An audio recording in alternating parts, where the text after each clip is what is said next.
sahabat hidup. Nama saya Pujandayani. Saya membuat kesaksian ini. This is for you, Mom, in heaven. Thank you for everything. Always support me. You are the one and only. Mama pasti udah bahagia banget di surga bersama Bapa. Allah Bapa di surga di sana. Terima kasih menjadi orang yang benar-benar pertama kali support anaknya menjadi Kristiani. Teman-teman, saya membuat video ini buat kita sama-sama saling menguatkan bahwa ketika kita dipilih oleh Tuhan Yesus menjadi pengikutnya, dan saya dibaptis juga, perjalanannya panjang, bahkan mengikuti untuk pelajaran, bahkan ilmu-ilmu sebagai Katolik. Saya Katolik. Sebenarnya agama itu semua baik gitu, mengajarkan kebaikan, tapi Katolik itu this is my feeling, that's me. Dan saya memutuskan untuk bisa jadi Katolik itu ya seiring berjalannya waktu, dan saya bertahan menjadi Katolik saat ini benar-benar sendiri. Walaupun berbagai perjalanan ada seseorang, dan bahkan sempat Tuhan mempertemukan seseorang, tapi saya pikir bukannya nggak normal, tapi saya masih menginginkan untuk bisa mengikut Kristus ketika Kristus memilih saya sendiri. Apa itu arti salib dan perjuangan menjadi seorang wanita yang benar-benar gak sembarangan dipilih oleh Tuhan. Saya dapat mimpi dikasih salib yang sangat besar, putih, dingin, dan rasanya itu berat banget. Ya, this my life gitu. Ya, inilah hidup saya saat ini.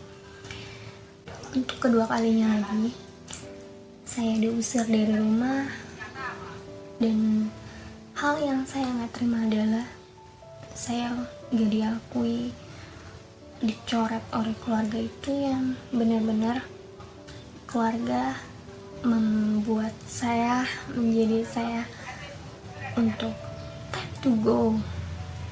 Seperti Injil yang tertulis di Alkitab, bahwa Injil Lukas, hal mengikut Yesus. Ketika Yesus dan murid-muridnya melanjutkan perjalanan mereka, berkatalah seorang di tengah jalan kepada Yesus, "Aku akan mengikut engkau kemana saja engkau pergi." Yesus berkata kepadanya, "Serigala mempunyai liang dan burung mempunyai sarang, tetapi anak manusia tidak mempunyai tempat untuk meletakkan kepalanya." Lalu ia berkata kepada seorang lain, "Ikutlah aku." Tetapi orang itu berkata, "Izinkanlah aku pergi dahulu menguburkan Bapakku." Tetapi Yesus berkata kepadanya, "Biarlah orang mati menguburkan orang mati, tetapi engkau pergilah dan beritakanlah kerajaan Allah di mana-mana."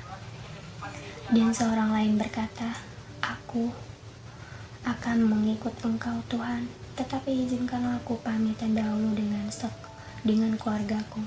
Tetapi Yesus berkata, "Setiap orang yang siap untuk membajak tetapi menoleh ke belakang tidak layak untuk kerajaan Allah." That's me. Ketika tahun lalu udah diusir dari rumah, kemudian Tuhan mempertemukan dengan seseorang, dan dia menolong untuk mendapatkan tempat tinggal. Lalu kemudian dapat info dari keluarga menghubungi bahwa nyokap sakit, dan sekarang saatnya Mama ada di surga bersama Allah Bapa. Saya diminta oleh keluarga untuk tetap tinggal bersama keluarga. Awalnya feeling saya udah gak enak, saya tetap bilang saya gak bisa, saya gak mau, saya udah punya jalan sendiri gitu. Tapi keluarga memaksa untuk bisa tetap berdamai, untuk tetap terus bersama. Saya pikir Tuhan mengajarkan kasih dan pengampunan tanpa batas. Jadi ya udahlah, saya pikir udah, saya lupakan semuanya. Akhirnya saya memutuskan untuk melupakan, dan saya memutuskan untuk tinggal di rumah. 40 hari kemudian terjadilah pertentangan di dalam keluarga. Hal yang sepele, terjadi pertentangan, bertengkar, dan sampai terakhir kemarin itu setahunnya nyokap udah di surga, dan saya memutuskan untuk bisa pergi dari rumah. Bayangin lagi masa pandemi kayak gini gitu, gak punya uang, bahkan gak punya tabungan cukup untuk bisa pergi dari rumah. Akhirnya memutuskan untuk menghubungi teman, sempet pengen tinggal di panti asuhan aja gitu, karena saya pikir ya udahlah, hidup melayani Tuhan gitu. Saya ingin hidup benar-benar untuk Tuhan, karena Tuhan yang memilih saya untuk menjadi pengikutnya. Ya akhirnya teman-teman bantu nggak jadi di panti asuhan. Dia bilang katanya tinggal di rumahnya, bantu nyokapnya yang lagi sakit. Saya pikir ya udahlah, itu juga termasuk melayani kan. Dan akhirnya ya udah, saya pikir juga yang penting saya ada tempat kedamaian. Ternyata dari situ ada lagi sebuah pertentangan. Makanya saya bilang, buat saya secara pribadi, Katolik is not that religion, tapi bagaimana kita bisa kita sama-sama mengimani Kristus gitu. Tapi ya udahlah, saya juga gak mau menghakimi dia. Cuman buat saya bad feeling. Saya benar-benar ngerasa, bayangin malam-malam saya dari orang tua teman gitu kan, saya dibilang malam-malam suruh ke panti asuhan. Dari situ saya mencoba menghubungi Romo yang membaptis saya, dan Romo bilang panti asuhan itu kan untuk anak-anak, kamu udah gede gitu. Saya memang udah besar, usia saya juga udah bukan remaja lagi. Saya sempat juga bekerja di instansi Katolik, tapi ya itulah yang namanya di mana-mana pasti ada aja orang yang nggak suka dengan kita, baik yang seiman maupun enggak. Saya sudah melakukan yang terbaik menurut versi saya, tapi selalu saja dibilang salah. Ya itu hak mereka sih. Saya juga nggak mau ambil ribet. Saya bukan yang nggak bisa bekerja, tapi saya sudah melakukan pekerjaan itu sesuai dengan Tuhan yang ajarkan. Tapi saya pikir this is my life itu, dan di situ akhirnya saya sampai saat ini kosan saya, dan saya menghubungi teman saya untuk bisa membantu saya. Puji Tuhan lah, dia mengerti apa itu perjuangan hidup, dan kita kenal udah lama sih, dari tahun 2016 sampai sekarang. Oh ya, ini luka, bayangin ya, di saat benar-benar udah pasrah banget dengan kematian, tapi Tuhan masih berikan hidup, nyawa. Ini luka benar-benar gak akan pernah terlupakan. Di saat sepenuhnya udah gak sanggup, benar-benar mengikut salib, udah pasrah gitu loh dengan orang-orang yang selalu menyakiti kita, yang gak mengerti isi hati kita, perasaan kita. Okay lah, fine too. It's time to the you can make it the logic. I do gitu. Cuman kan kalau di gereja saya mengajarkan semakin beriman, semakin berbela rasa. Tapi Tuhan, mungkin ini karena emang saya selalu beribadah, saya selalu mengandalkan Tuhan. Mungkin Tuhan saat ini masih memberikan saya nyawa, nafas, bahkan untuk harus tetap kuat dan percaya bahwa suatu saat nanti kamu akan menjadi terang dunia. Teman-teman, ada satu firman Tuhan lagi yang membuat saya menjadi kuat, dan inilah kenapa saya memutuskan saat ini saya menjadi sebatang kara, karena di Injil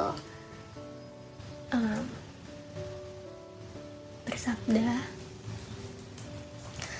segala sesuatu harus dilepaskan untuk mengikut Yesus. Injil Lukas ayat 26. Jikalau seorang datang kepadaku dan ia tidak membenci bapaknya, ibunya, istrinya, anak-anaknya, saudara-saudaranya laki-laki atau perempuan, bahkan nyawanya sendiri, ia tidak dapat menjadi muridku. Barang siapa tidak memikul salibnya dan mengikut aku, ia tidak dapat menjadi muridku. Sebab siapakah di antara kamu yang kalau mau mendirikan sebuah menara tidak duduk dahulu membuat anggaran biayanya? Kalau cukup uangnya untuk menyelesaikan pekerjaannya itu, supaya jikalau ia sudah meletakkan dasarnya dan tidak dapat menyelesaikan, jangan-jangan semua orang yang melihatnya mengejek dia sambil berkata, orang itu mulai mendirikan, tetapi ia tidak sanggup menyelesaikannya. Demikian pula tiap-tiap orang di antara kamu yang tidak melepaskan dirinya dari segala miliknya tidak dapat menjadi muridku. Garam memang baik, tetapi jika garam juga menjadi tawar, dengan apakah ia diasinkan? Tidak ada lagi gunanya baik untuk ladang maupun untuk pupuk, dan orang membuangnya saja. Siapa mempunyai telinga untuk mendengar, hendaklah ia mendengar. Teman-teman, itulah mengapa saya saat ini tetap keep be strong, tetap percaya bahwa kasih Tuhan selalu menyertai kita. Kasih Tuhan, Dia tahu apa yang kita butuhkan. Tuhan gak pernah marah, walaupun kita udah banyak menyakiti Dia, kita berbuat dosa.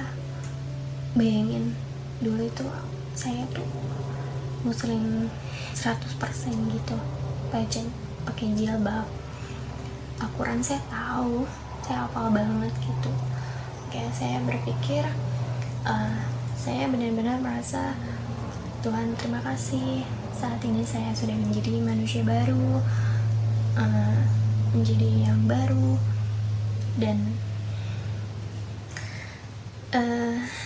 tetaplah menjadi yang terbaik walaupun gak pernah dianggap dirimu baik, dirimu salah, dirimu selalu rendah, itu hina, ya itulah Tuhan Yesus banget gitu. Intinya saya membuat ini karena saya udah gerah banget ya rasanya ketika mengumpat untuk menjadi pengikut Kristus. Karena buat saya, Dia gak pernah buat saya kelaparan, walaupun makan seadanya. Saat ini saya benar-benar mengandalkan kekuatan Tuhan sambil bertekun dalam melakukan aktivitas yang sewajarnya saya lakukan, sambil ya bekerja juga apa aja, yang penting kita gak melukai Tuhan dan pelanggaran Tuhan. Intinya itu aja. Kita harus mengakui Kristus, kan Tuhan juga bilang, barang siapa yang tidak mengakui aku di hadapan manusia, aku juga tidak akan mengakui dia di hadapan Allah. Intinya itu, Injil berkata seperti itu. Teman-teman, saya cuma mau minta doa dari teman-teman buat saya untuk tetap terus kuat dalam menghadapi salib yang sangat luar biasa ini.